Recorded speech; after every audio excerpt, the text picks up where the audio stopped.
के ससुराल में गृह प्रवेश। रात 2 बजे जंगली वीराने में तेज तेज हवाएं चल रही होती हैं। सभी भूत चुड़ैल डरावनी आवाज निकालते हुए भूतिया बाजार लगा के बैठे होते हैं। आइए आइए, फ्रेश और ताजा इंसानी मांस हमारे ठेले से ले जाइए। चल बे चल, कितना झूठ बोल रहा है। बहन जी, इसका मांस जरा भी ताजा नहीं है, ये तो 4 दिन पुरानी कटी लाश को बेचता है। आप मेरे पास आइए। आपके पास मांस पर तो और मक्खियां बिन बिना रही हैं। और रहने दो, वैसे भी इसके ठेले पर रखा सभी मांस ठंडा पड़ा हुआ और ताजा मांस तो गर्म होता है, गर्म। अब ग्राहक उनके ठेलों से हटकर मंजरी चुड़ैल के ठेले पर आते हैं, जहां इंसानी शरीर के खून और ताजा मांस रखा होता है। कितनी प्यारी खुशबू आ रही है इस खून से, ताजा ताजा लगता है एकदम। हाँ, और इसका मांस काफी गर्म भी है। जी, हमारे ठेले पर आपको मांस में जरा भी शिकायत नहीं मिलेगी, क्योंकि हम सारा मांस ताजा लेकर आते हैं। हाँ, वो तो देखकर ही लग रहा है। चलो आप पैक कर दो, आज घर पर इन मांसों से कीमा बनाकर अपने परिवार को खिलाऊंगी। और मैं तो सीख कबाब बनाऊंगी। अब मंजरी फटाफट ग्राहक को मांस देती है। कुछ देर बाद मंजरी हाथों में नोटों को गिनते हुए। सारा दिन बाजार लगा कर बैठी थी, फिर भी पेट भरने लायक ही वो नहीं हो पाई है। इतने में मैं कैसे क्या करूंगी, समझ नहीं आ रहा कि मैं इन पैसों से अपना पेट भरूं या अपनी 5 चुड़ैल बेटी की शादी के लिए पैसे जोड़ूं। हे शैतान, हम गरीबों की मदद कर। अब मंजरी सिर पर कच्चे मांस की टोकरी रखकर अपनी खंडर कुटिया में आती है, जहां उसकी 5 बेटी में से 2 बेटी मिलकर खाना बना रही थी। बाकी 2 बेटी मशीन चला रही होती है। वहीं 5वीं बेटी। अरे माँ, आ गई आप? हाँ बेटी, अरे तुम दोनों ये सिलाई मशीन क्यों चला रही हो? ये तुम्हारे बस की बात नहीं है, छोड़ो इसको। अगर खराब कर दिया तो गरीबी में आटा गीला हो जाएगा।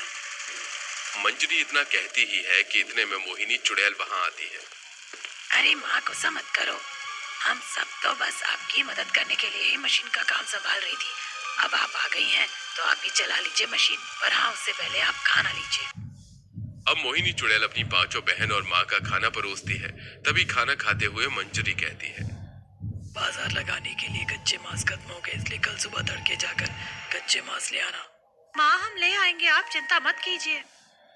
इसी तरह खाना पीना खाने के बाद पूरा परिवार बिस्तर करके सो जाता है। तभी अगले दिन सुबह विशाखा चुड़ैल कहती है, चिन टपाक दम दम, अरे कब तक खराटे मारकर सोती रहोगी? भूल गई क्या कि हमें आज मांस लेकर आना है? अरे उठ रहे हैं भाई, कान के पास क्यों चिल्ला रही हो? अरे चुड़ैल हूँ, लता मंगेशकर नहीं जो मेरी आवाज मधुर निकलेगी। बाकी मैंने तो प्यार से ही कहा था। उठो, अब कब तक सोती रहोगी? अब 5 चुड़ैल उठकर मांस की तलाश में वीरान कब्रिस्तान की तरफ निकल पड़ती हैं। तभी आधे रास्ते में उनके मुंह पर एक चमचमाती रोशनी पड़ती है। 5 चुड़ैल अपना सिर ऊपर करती हैं, जहां उन्हें कुछ दूरी पर सोने का महल नजर आता है। अरे बाप रे, कितना बड़ा सोने का महल है। ये सोने का महल बाहर से इतना खूबसूरत लग रहा है, तो ये अंदर से कैसा होगा? काश मैं इस महल की महारानी होती। तुम और महारानी, जरा अपनी पोशाक तो देखो, कितनी सस्ती और घटिया है। ऐसे कपड़ों में तो सोने की महल की नौकरानी भी नहीं होती होगी। हाँ सही कहा, हमारी कहाँ होगा जो हम सोने के महल की महारानी बने।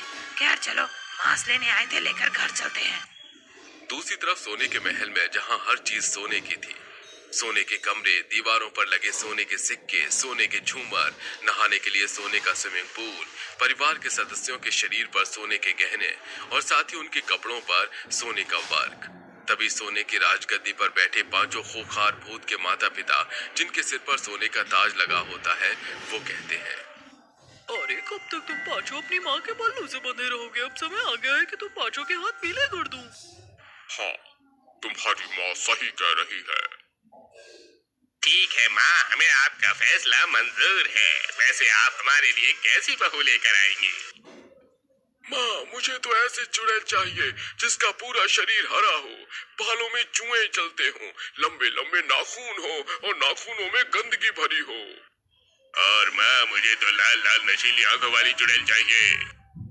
अपनी अपनी पसंद बताना बंद करो।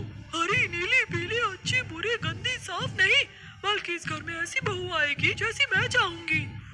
तो माँ, आपकी पसंद क्या है, बताइए हमें भी। मेरी पसंद की बहू वही होगी जिसने फैंसी ड्रेस पहना होगा। मैं अपने 5 खूंखार बेटों के लिए फैंसी ड्रेस पहनने वाली चुड़ैल बहू लेकर आऊंगी। अरे फिर तो ये खबर हमें महल के बाहर पहुंचा देनी चाहिए। तभी तो फैंसी ड्रेस वाली चुड़ैल हमें आसानी से मिल पाएगी। हाँ सही कहा आपने। आप सिपाहियों को कहिए कि वो वहाँ जाकर गांव में ये बात फैला दें कि सोने के महल में रहने वाले पांचों खूंखार भूत के लिए फैंसी ड्रेस पहनने वाली दुल्हन ढूंढी जा रही है। रघुवीर ये बात आकर सिपाहियों से कहता है। महाराज आप चिंता मत कीजिए, हम गांव के हर एक अमीर गरीब परिवार में ये बात फैला देंगे कि सोने के महल में रहते पांचों खूंखार भूत के लिए फैंसी ड्रेस पहनने वाली दुल्हन ढूंढी जा रही है। बाहर हैंडपंप में बर्तन धो रही होती है। वहीं गांव की चुड़ैलें घर के बाहर। पांचों खूंखार बेटों को भी साथ ले जाना। जो आज्ञा महाराज। अब 3 से 4 सिपाही पांचों खूंखार भूत को रथ पर बैठाकर गांव की तरफ आते हैं। वहीं गांव की चुड़ैलें घर के बाहर बैठकर अपने कपड़े धो रही थी। कोई झाड़ू लगा रही होती है तो कोई घर के बाहर हैंडपंप में बर्तन धो रही होती है। सुनो सुनो सुनो, हमारी बात गौर से सुनो।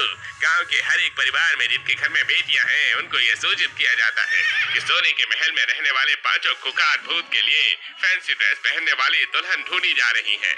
जिस भी लड़की का फैंसी ड्रेस महारानी को पसंद आएगा वो उन्हें अपने सोने के महल की बहू बनाएंगी और साथ ही खुद महारानी अपने हाथ से सोने के महल में फैंसी ड्रेस पहनने वाली चुड़ैल का गृह प्रवेश करवाएंगी।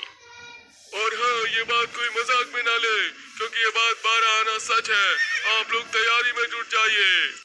तभी पांचों चुड़ैल बहन दरवाजे पर खड़ी होकर रथ पर पांचों खूंखार भूत को देखकर। देखो रथ पर पांचों खूंखार भूत भी बैठे हुए हैं। वैसे हैं तो पांचों हैंडसम। हाँ स्मार्ट तो है, पर उनकी पत्नी बनने के लिए फैंसी ड्रेस चाहिए होगा। हम गरीब कहाँ से लाएंगे फैंसी ड्रेस? और एक बार अपनी टेलर माँ को बोलेंगे ना, क्या पता वो बना दे हमारे लिए फैंसी ड्रेस। मुझे तो अभी से सपने आ रहे हैं कि महारानी मेरा फैंसी ड्रेस में गृह प्रवेश कर रही है सोने के महल में। वहीं दूसरी तरफ गांव की और चुड़ैलें। देखना, मैं इतना फैंसी ड्रेस पहनूंगी कि महारानी मुझे देखते ही पसंद कर लेंगी। सोने के महल में तो मेरा ही गृह प्रवेश होगा, क्योंकि मेरे जितनी फैंसी ड्रेस इस पूरे गांव में कोई नहीं पहनता। इतना कहकर सिपाही सोने के महल की तरफ लौट जाते हैं। अब शाम को बाजार लगाकर मंजरी घर आती है, जहां उसकी पांचों बेटी अपने अगर मैं बनवाती हूँ तो कैसा लगेगा? अरे तुम अपनी छोड़ो, मेरी देखो माँ की साड़ी में मेरी फैंसी ड्रेस कैसी लगेगी। हर दिन चुपचाप अपने दादाजी को कुंग फू की प्रैक्टिस करते हुए देखती थी, लेकिन एक दिन बिना दादा को बताए उसने सीधे एक मार्शल एक छोटी बच्ची ने पेट भरने के लिए चोरी छिपे सुपरमार्केट से ब्रेड का पैकेट उठा लिया। वो चाहती थी कि जल्दी से निकल जाए, इससे पहले कि दुकान मालिक देख ले, लेकिन जैसे ही दरवाजे तक ऊंचा न उड़ो कि गिर पड़ो। अब्बा, अब मैं गधा नहीं, राजा हूँ राजा। चलो अब्बा, अब जाओ मुझे सोने दो।